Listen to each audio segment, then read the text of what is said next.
Today we're taking a look at this Cronos BB54 Homage. It's a vintage look, but it do not look vintage at all. It has a very modern look, but with that faux patina bronze gold color, the watch has that vintage style vibe, right? But I cannot truly make my mind with this watch. There are certain points I cannot, justify liking it.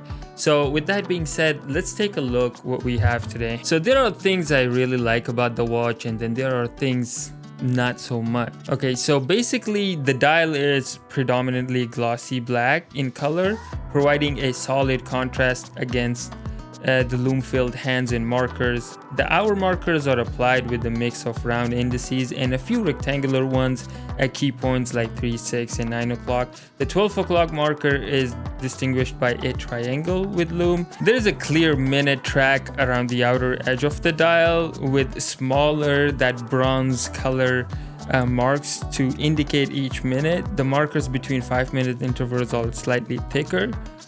Cronos is positioned in subtle bronze gold font near the top of the dial. Beneath the 12 o'clock marker, the word automatic and water dead rating of 200 meter is written with that same color. So that bronze gold color of the, that writing, and then the writing on the bezel and all of that, is where I don't know how to feel about it. It certainly looks very good with that shiny stainless steel. The hour hand is a bold snowflake style with a large rectangular portion filled with lume. The minute hand is a slim sword style hand with pointed tip and filled with lume. The second hand is a slim profile and a snowflake lume tip that contrasts well with that dark dial. The bezel is unidirectional. It is done very nicely. The clicks are very satisfying and everything aligns pretty well. It has a minute markings every 10 minutes and numerals at 10, 20, 30, 40, and 50 printed in that bronze gold color, adding to that vintage look. The bezel's edges are that coin shaped and finely notched to provide that secure grip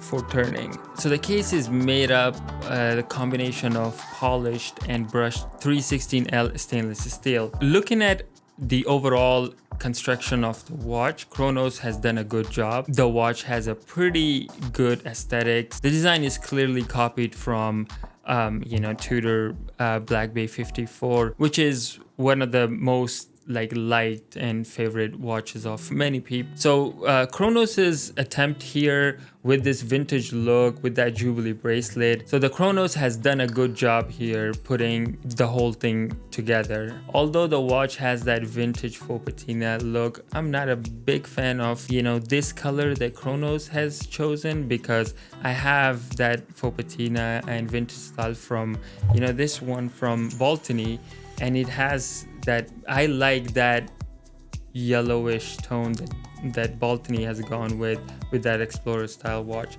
So this one I'm not a big fan of, but it does look very nice, and I know it is appealing to others as well. So because I don't like this Black Bay 54-58 style as much as I thought that I did. It is a very well done watch for those of you who do like that style. But what I don't like about this Cronos is they have done a pretty bad job on the dial itself. So I did get some shots of the dial, and you can see this paint or lume material is just splashed around the dial. I know we give a lot of credit to these Chinese makers about their finishing and stuff, but I feel like they do a good job with the case and a bracelet and aligning the bezel with the markers and stuff. But when it comes to finishing the hands and the dial, they do a pretty, they are as bad as Seiko when it comes to QC, I've noticed in most of these watches. So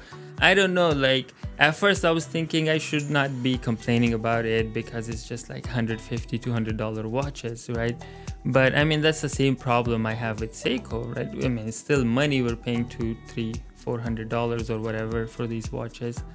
And the design, we know they're not spending any money on the design and stuff. I know their main thing has been just doing a good job on finishing, and then this very not nice work on the dial and on the hands and stuff. I don't think, you know, I don't know.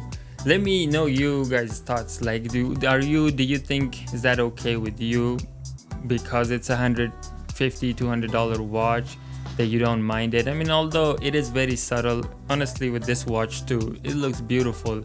I will add the shots that I did on the watch yesterday, so you can see the watch looks amazing, you know, by looking at it. And even from like a close distance and stuff, you cannot tell, you know, those little imperfections that's done on the dial with stuff. But you know, as a reviewer, I have to get in there and find the bad parts about it too. You know, there's not all good with these watches. And also, I hope like they, you know, fix this stuff. The bracelet is nice, I'm not gonna lie, but as I said before, you know, I think these makers, they do a good job with oyster style bracelet, but not as much with Jubilee style, because I am thinking it is a bit harder to do because it's 5-link and much smaller and requires more attention. I think the most discomfort from the watch comes, I don't think it's from, like, the more I'm wearing it, I think it's from the clasp. It's a trifold clasp, but not the greatest one. And it has a screw down crown. That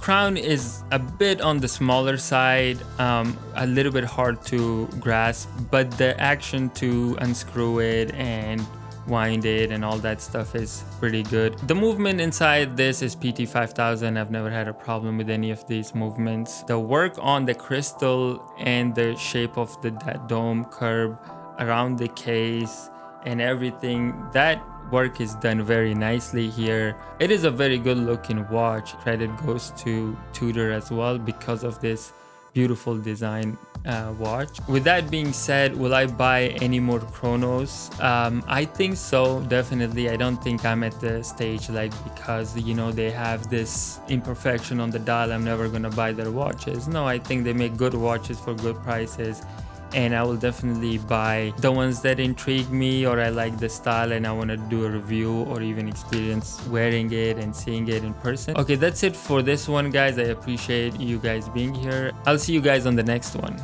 Bye.